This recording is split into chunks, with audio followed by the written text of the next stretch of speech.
Bonjour, je vais recevoir aujourd'hui la société LIS France. Alors je suis avec Julie Wins, vous êtes ingénieur R&D et responsable du laboratoire de co-développement. Et puis Vincent Le Chevalier, vous êtes directeur commercial de la société LIS. Alors déjà, la société LIS, ça signifie quoi? Qu'est-ce que vous faites? Quel est votre métier? Donc LIS signifie Le Safre Ingrédients Service et nous sommes le leader européen du séchage d'ingrédients alimentaires par atomisation.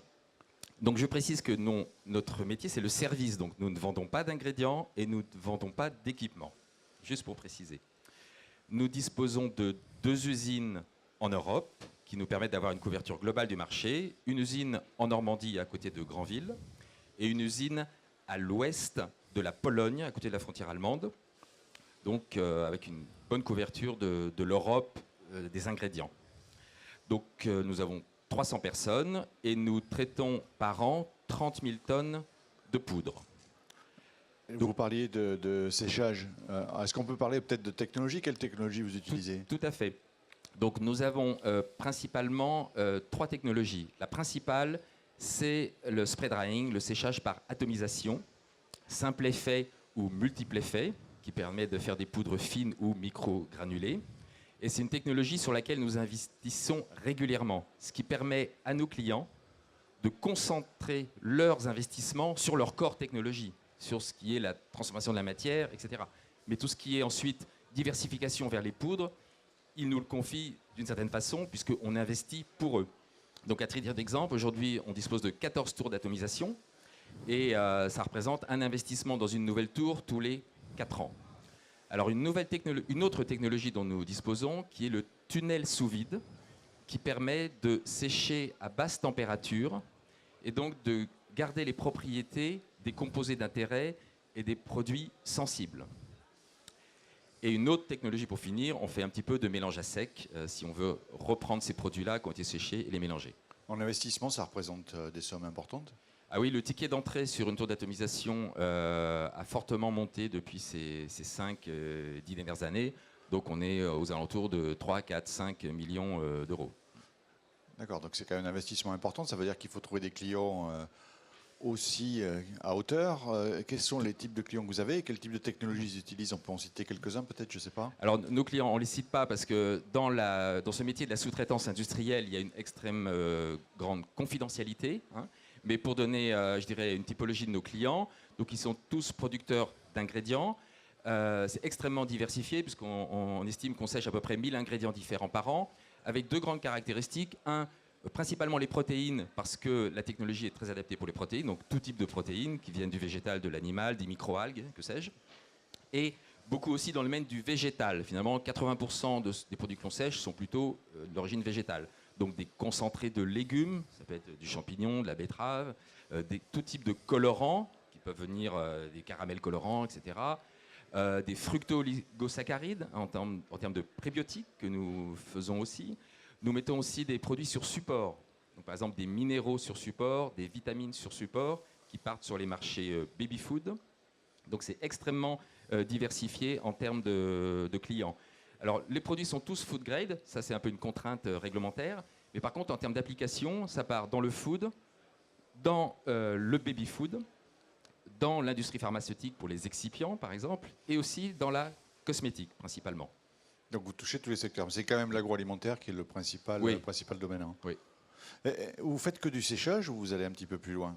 Donc il se trouve que de plus en plus, nous faisons des préparations avant le séchage.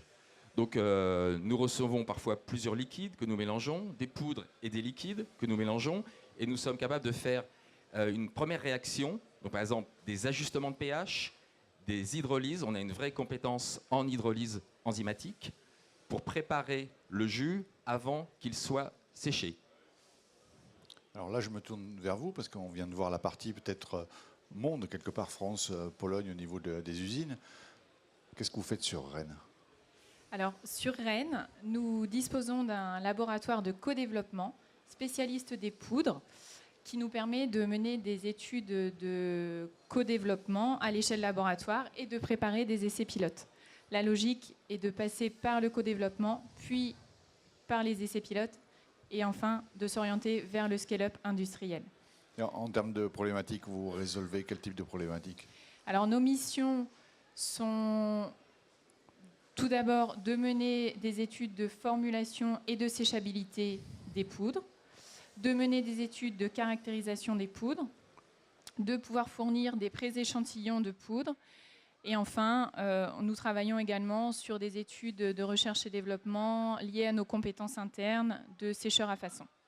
Et ça, vous le faites en co-développement avec votre client? On parlait des clients tout à l'heure. C'est-à-dire vous avez un de vos clients qui veut travailler avec vous pour voir comment il peut sécher un produit X ou Y? Voilà, exactement. En fait, c'est une prestation qu'on propose en amont de l'étape pilote et de l'étape industrielle. On peut citer des exemples? Oui, alors on a de plus en plus de demandes sur la formulation des supports de séchage. Il faut savoir que bon nombre d'ingrédients ne peuvent pas se sécher tout seuls pour des problématiques de température de transition vitreuse, par exemple. Donc on nous demande d'utiliser, on est obligé technologiquement d'utiliser un support. Donc le client va nous fournir un brief en disant j'accepte tel ou tel support, carbohydrate ou pas, de la maltodextrine oui non, de la gomme arabique oui non. Et en fonction de ça, on travaille sur la formulation en prenant les projets dès le départ, comme le ferait un centre technique ou une université. Voilà. Nous travaillons depuis quelque temps sur l'élaboration d'une base de données de supports de séchage avec pour objectif d'identifier de nouveaux supports performants au séchage avec un focus particulier sur des ingrédients Clean Label. Alors là, vous me parlez de formulation, j'ai noté de support de séchage, oui. Mais je crois que vous travaillez sur d'autres sujets aussi, caractérisation des poudres, c'est ça? On a aussi des exemples là-dessus? Oui, tout à fait. On a, par exemple, il me vient à l'esprit, là, un client qui exportait son ingrédient dans des destinations grand export, donc transport en container 20 pieds avec 4 semaines de bateau, et ça arrive sur des destinations où il fait très chaud, et il était face à des problèmes d'hygroscopicité. Donc nous, à partir de là, on a toute une batterie d'analyses. Je vais laisser Julie développer.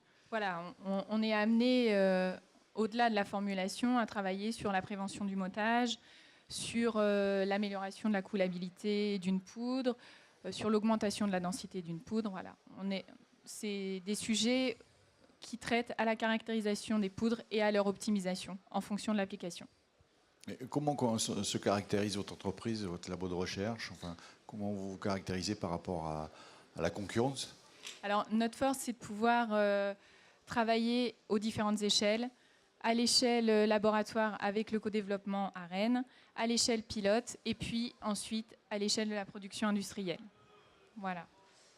Et sachez que les clients sont toujours les bienvenus pour participer aux essais, que ce soit les essais laboratoires ou les essais pilotes à l'usine. Voilà. Et tous vos clients passent par cette phase d'essai avant de passer à la phase industrielle? Oui, on ne peut très rarement démarrer par un essai industriel. Il y a toujours au minimum un essai pilote, voire une étude de co-développement.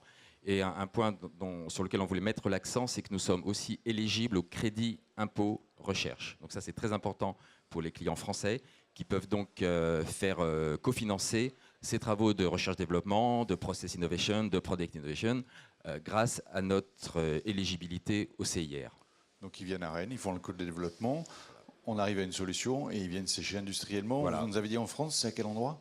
C'est à côté de Granville, en Normandie. D'accord, donc là, toute cette partie européenne est traitée en Normandie. Voilà. Écoutez, je vous remercie beaucoup de cette présentation de LIS France. Merci. Merci. Merci.